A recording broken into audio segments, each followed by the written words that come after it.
Alright, what's up ladies and gents? Welcome to a Keqing guide, or a Keqing build guide, or pretty much everything I have to say about Keqing.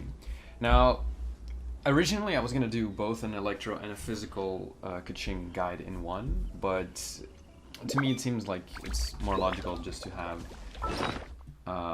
just a physical guide. So let me just take my CLE off because it's making a lot of noise.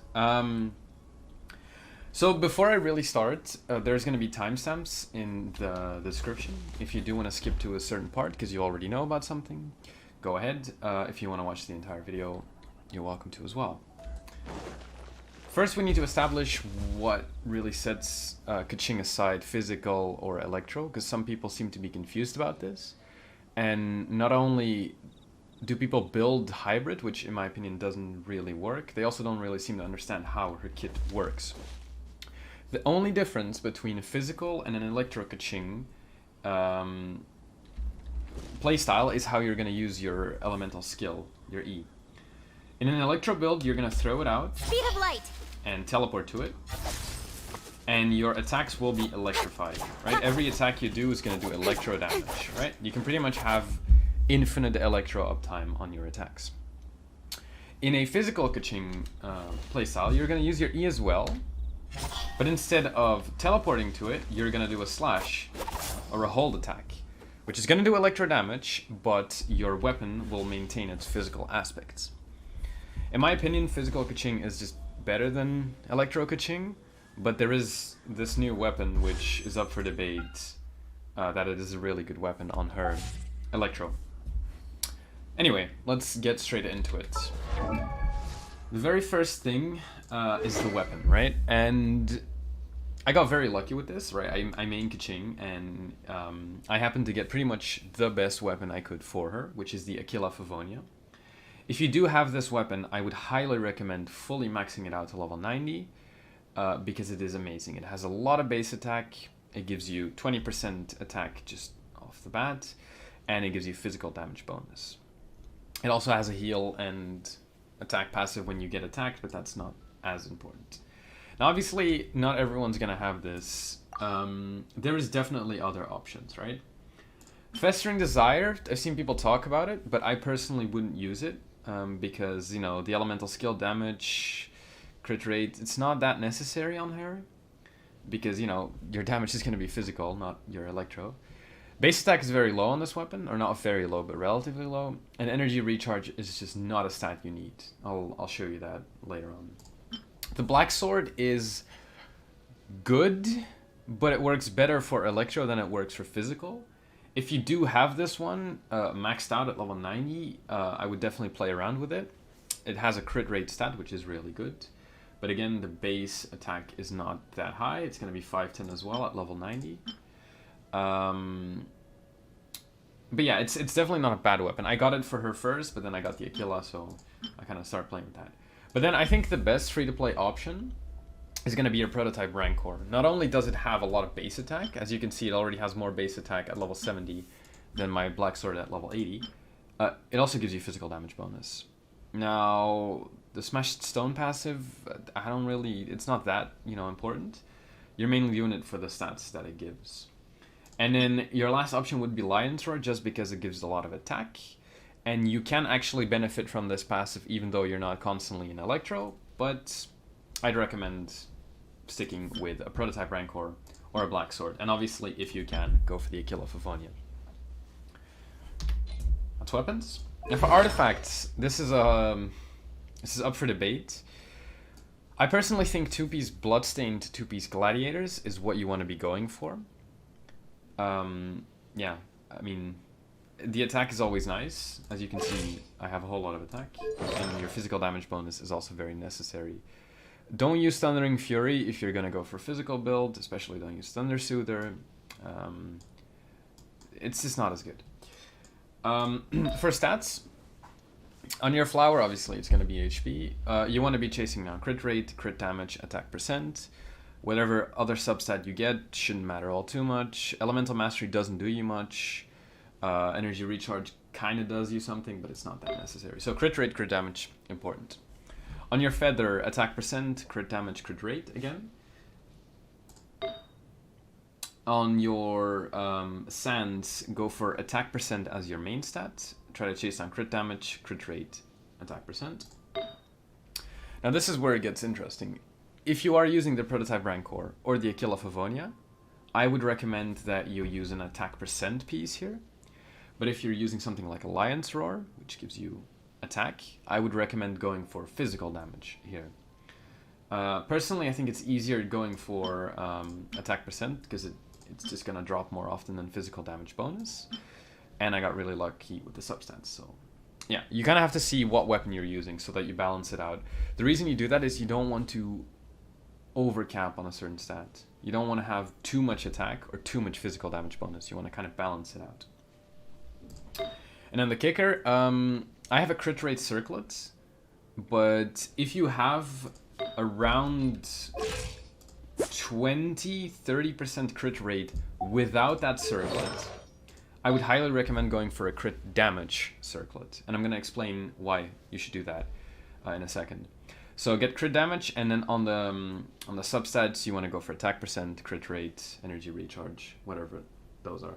I do have a crit damage piece, but I can't really put it on because I'm trying it out on Jinyan, so.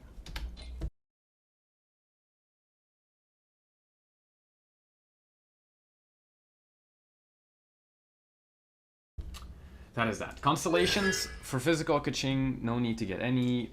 This one's Electro, this one's Electro.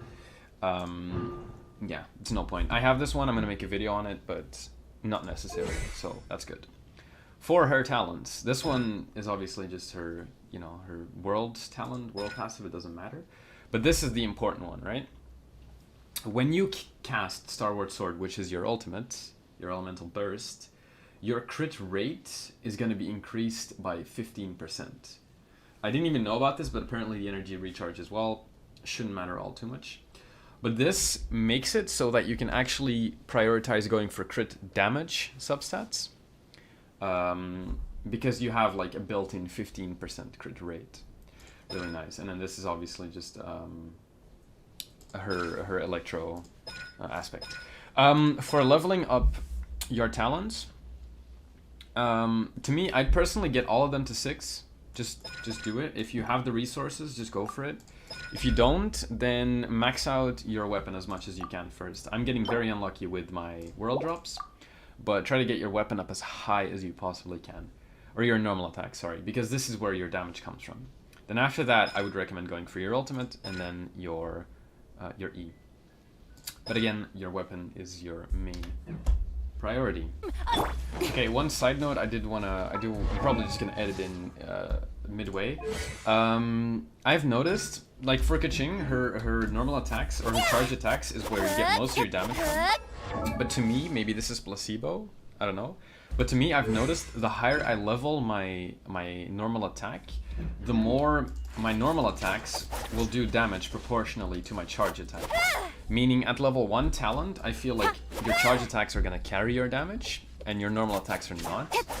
The higher level you get, the more you can rely on also doing your normal attacks when you're out of stamina. Quick side note. I'll show you my stats right now, as they are. I think they're relatively good, although I would like some more crit damage instead of crit rate.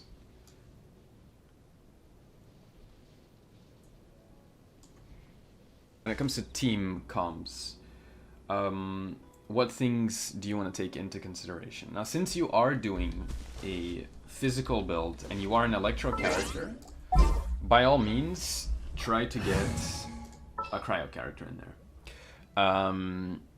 Honestly, Ganyu is one of the best because you can constantly have superconduct going. Like, there's just no cooldown to it with her ultimate and her E. But she's a 5-star character, so I'm not going to take her as an example. Pretty much every character besides Chongyun really works. Chi-Chi a bit less as well because her cooldowns are very long. So I would recommend using Kaya or Diona. Where is Diona? Right here. Kaya or Diona. Why? Because both of their abilities and ults are on relatively short cooldowns, which means that you can apply Cryo often, which in turn means that you can apply Electro often and get superconduct. And superconduct, I can't really show it here, but superconduct basically lowers the physical resistance of enemies. So I'm gonna put Diona on. Need my help as usual? And then personally, I think Bennett is always a go-to. He's a healer.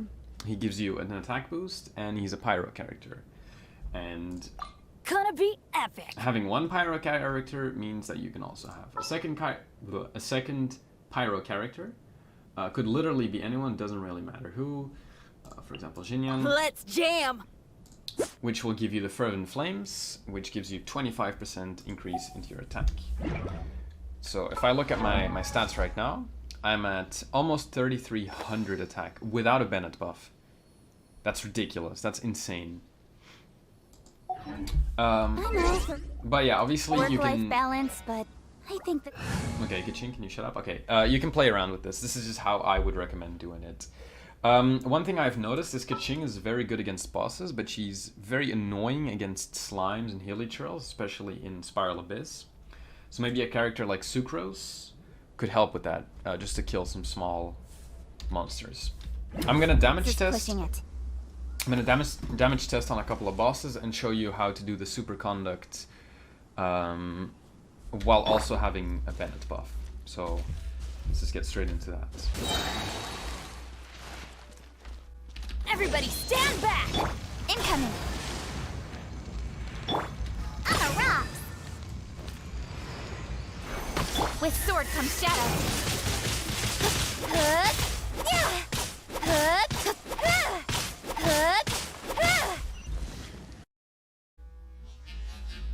Everybody stand back. Incoming! On the rocks!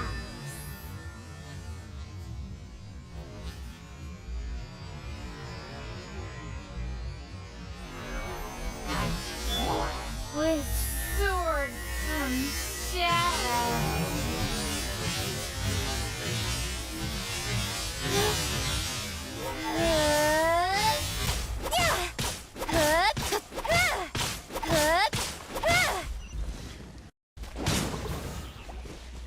I'm going in.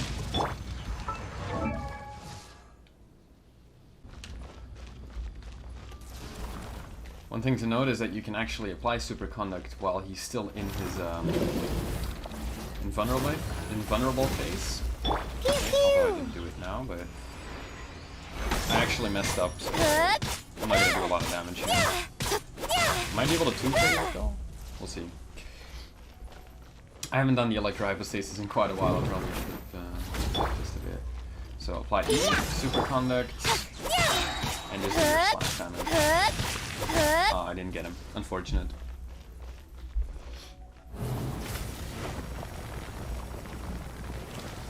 Superconduct. He's dead. Alright, and that should be it. If you do have any questions, let me know. Happy to answer them. Anyway, good luck out there. Good luck pulling on the banner, if you are going to pull on the Keqing banner. And I'll see you in the next one. Peace.